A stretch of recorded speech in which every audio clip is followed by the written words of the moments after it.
So here we are, getting ready to engage in an adventure.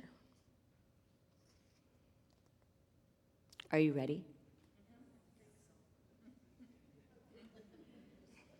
Do you know what you're saying yes to?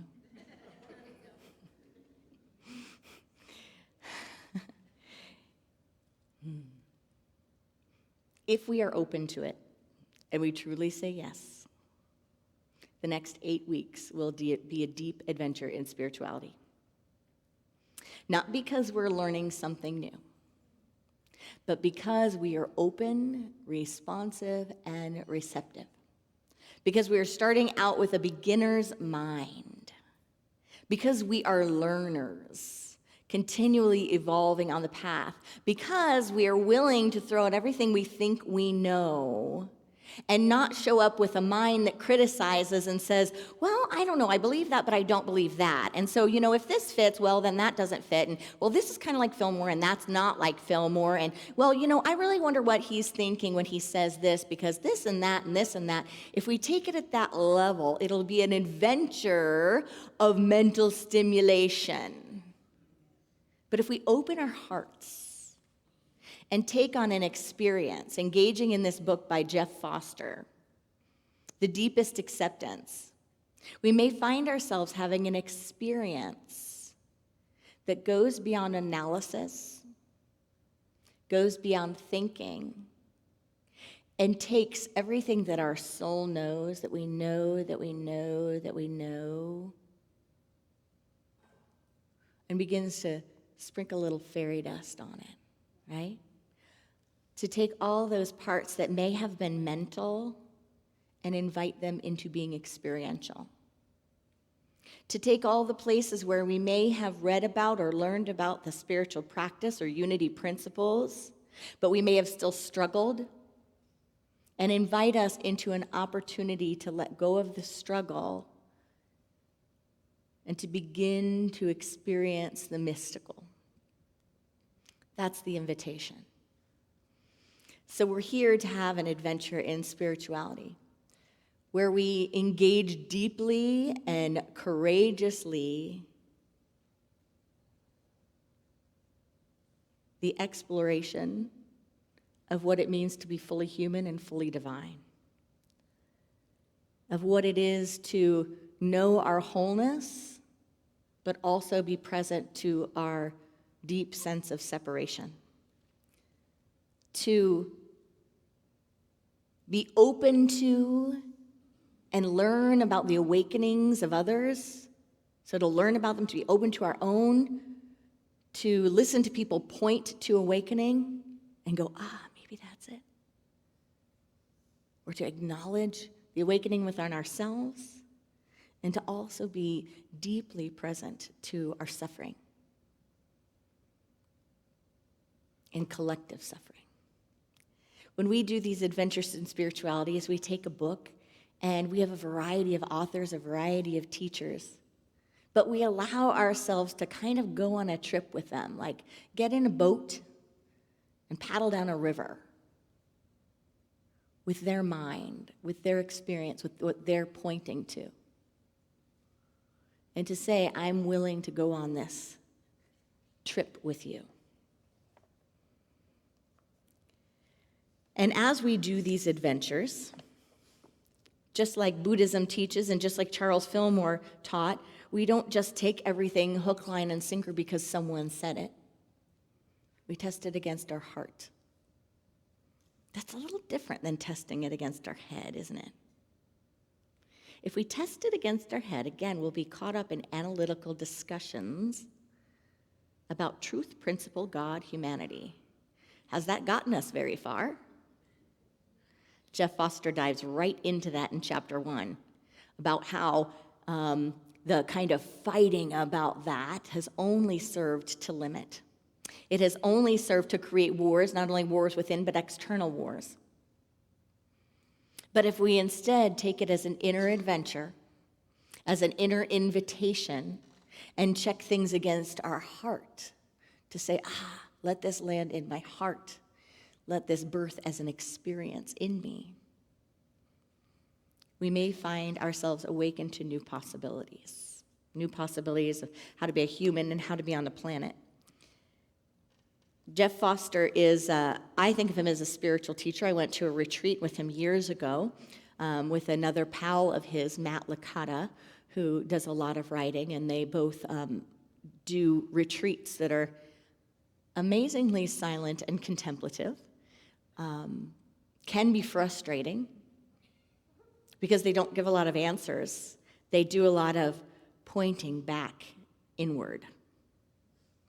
And you can go to these things, these adventures and retreats, expecting to fix something, solve something, change something, get something. What am I going to get? What am I going to get? I'm ready to see what I'm going to get now. But we all know the truth of the practice is the silence. And going within is the place where you truly get the most, because it's a coming home. But Jeff Foster doesn't claim himself to be an authority. If you check out his story, he had an incredible journey in a short period of time of life where he had some very challenging times. I believe he even had a phase where he, didn't even want to go out, didn't want to connect with other people, had thoughts of releasing his life. Challenges with the world and challenges with his own mind. And through what he details in this book, he's been able to be aware of the practice of stopping internal violence, of ceasing the war with what is, and letting go of the concept that I'm going to be against myself. Has anyone had that experience, had any awakening moment where you recognized you were against yourself? And maybe it was in the name of someone else hurting you or something else hurting you or the world hurting you, whatever it was. But all of a sudden it was like, oh, wait.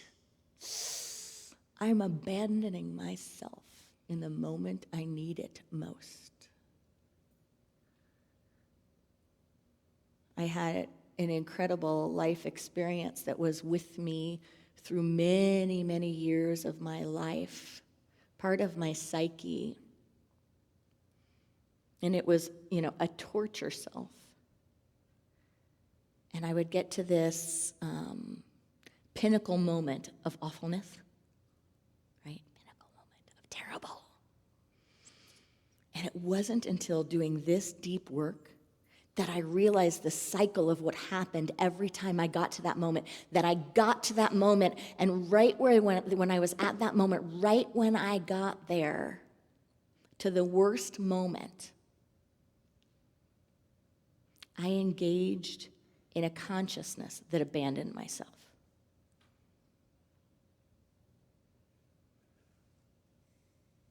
And simply in that moment, the realization, the experiential realization that, oh, honey, you need yourself more than ever when you get to that place. Stop waiting for someone else to come get you. I'm here. I'm here, and I will be here every time this happens. Again and again and again and again. I will be here. I got it now. No matter how hard it is, I will not be in this moment with you, criticizing you, hating you, making it worse, acknowledging your abandonment issues and making them more awful. I will simply breathe, and I will hold you, and I will be with you.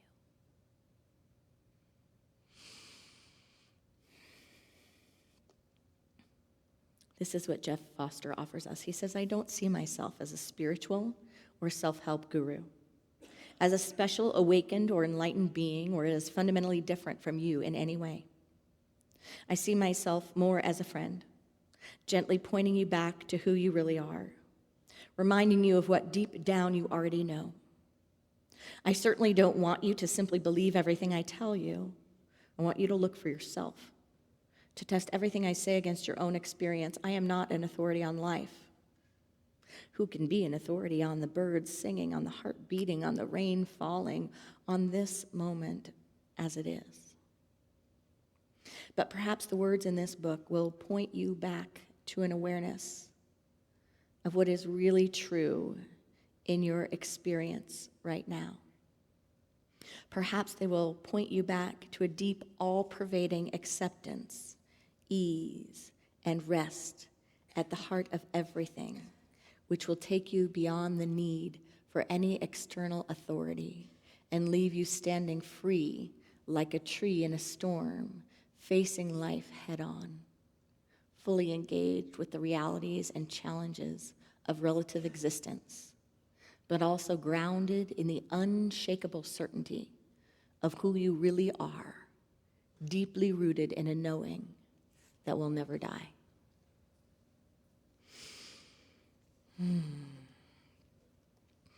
So Jeff Foster teaches us by offering an invitation to wake up now, to become truly alive. He says that this book, the entire book, is a love letter from stillness to itself, from who I really am to who you really are.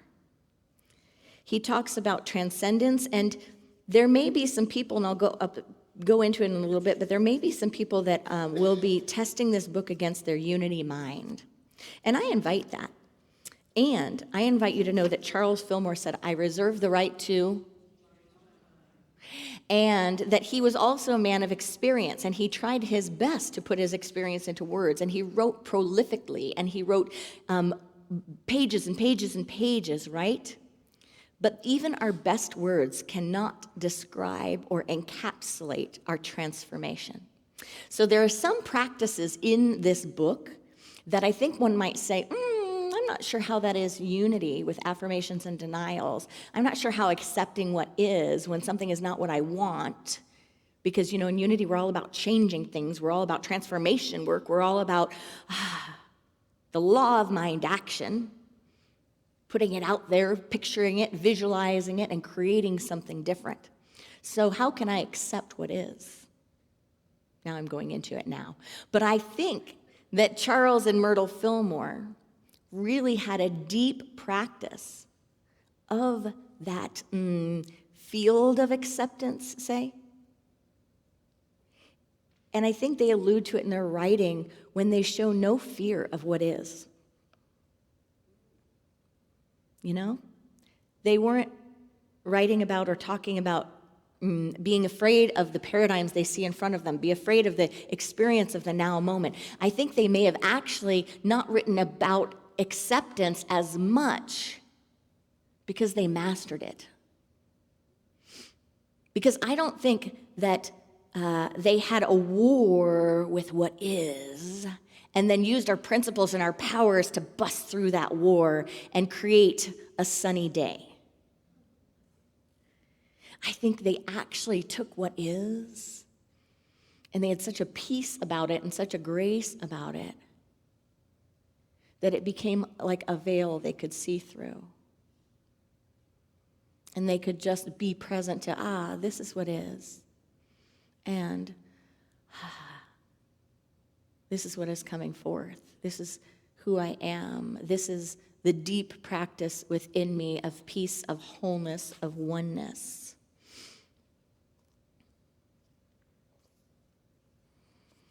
When Jeff Foster talks about what he expresses to be his teaching, he says, I teach one thing and one thing only, a deep and fearless acceptance of whatever comes your way. A deep and fearless acceptance of whatever comes your way. I think Charles and Myrtle embodied that. When you read about things that came to them that may have scared other people, times, the economics of the time they were living and all that, it's like just with grace, they affirmed. With peace, they affirmed. They didn't engage in battles.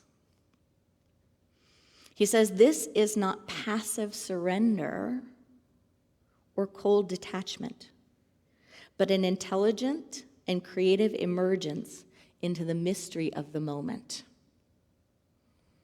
He goes on to say, how can we accept the present moment even when the present moment seems totally unacceptable to us? How can we accept the present moment? Even the right questions. Are we actually separate from the present moment in the first place? He says we can see the messiness and beauty of day-to-day human existence as something to be avoided, transcended, or even obliterated, or we can see it for what it really is, a secret and constant invitation to wake up now, even if we believe we already woke up yesterday. Take that line. Human existence, day-to-day, the messiness, the beauty. Do we take it as something to be avoided, transcended, or even obliterated? I believe in unity, this is one of our growing edges. In me, this is one of the growing edges. This is a place where we can apply metaphysical malpractice on ourselves and our world. And it's a place where we can get stuck, where we can feel like the principles and the practice aren't working. Because if they were working, everything would be avoidable, transcended, or obliterated that I don't like, or that's uncomfortable, or that I don't want, or that's not on my vision board, or not in lipstick on my mirror every morning when I say it, or not on the test results, or not on the deposit slip, or not on the phone conversation, or the silence on the other end when it's not answered.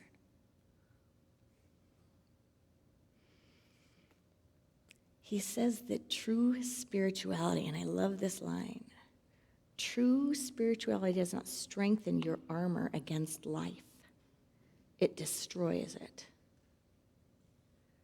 True spirituality does not strengthen your armor against life. It destroys it. And he says in another place that spirituality can easily become just another layer in our armor. The growing edge. The invitation, the practice part of this book, is to let ourselves read the words, but then to be vigilant about the inner dialogue and the inner experience. To become so quiet within that you can hear, that I can hear, that I can feel in a moment if I am having a war within, if I am having a war with what is, if I am engaging in anything, my spiritual practice, my mental growth, my human condition, my physical condition, if I am engaging in any of it from a space of obliterating, avoiding, and get this, even transcending. This is the part where a lot of our unity people that live and breathe and have experienced this stuff for years would go, no, that's not the practice. We are about transforming it. I would offer the possibility, not to the mind, but to the heart. Not to the mind, but to the heart. I would offer the possibility that the heart speaks in the field of emotion, in the field of experience, and trying to reason with it, trying to control it, trying to manipulate it, trying to avoid it, trying to obliterate it, trying to even transcend it, will invite us into deeper layers of separation and suffering.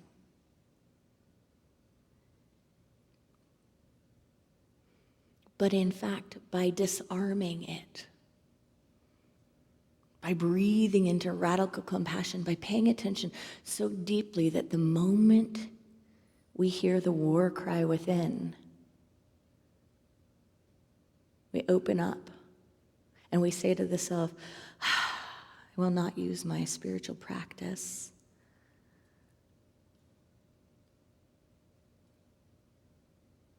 to try to obliterate this. I will inquire and see what it has for me. I will see what might be different if I'm no longer willing to show up to that war. If I disarm the whole thing and start breathing into the possibility that I am whole. That when I do this inner work, the outer expressions change. But I'm not doing it to change the outer expressions. I'm doing it to shift the inner consciousness.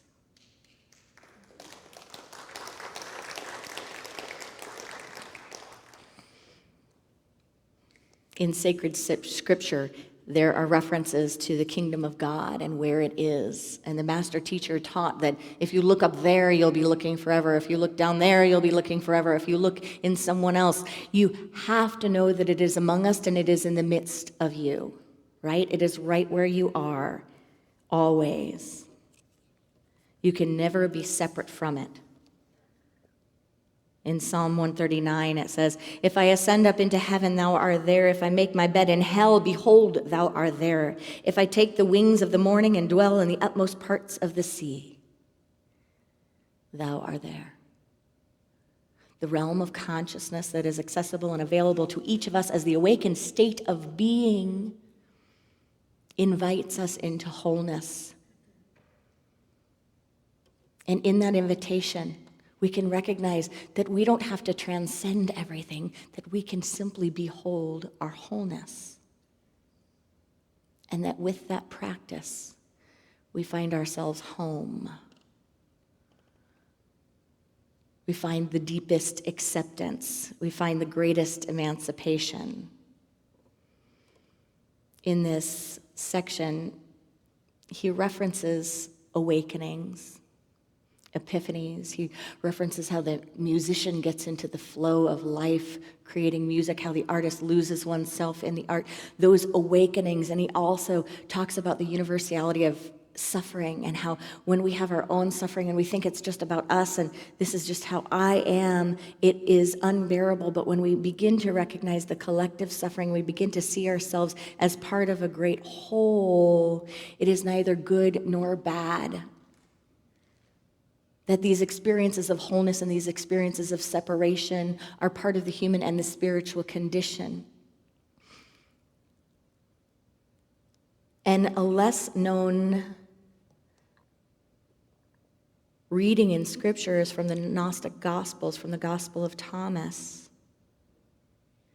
When the master teacher is talking about how do you know the kingdom of God is here or is coming? How do we enter into it? And the response is when you make the two into one and you make the inner and the outer and the upper as the lower, the male, female, the female, male,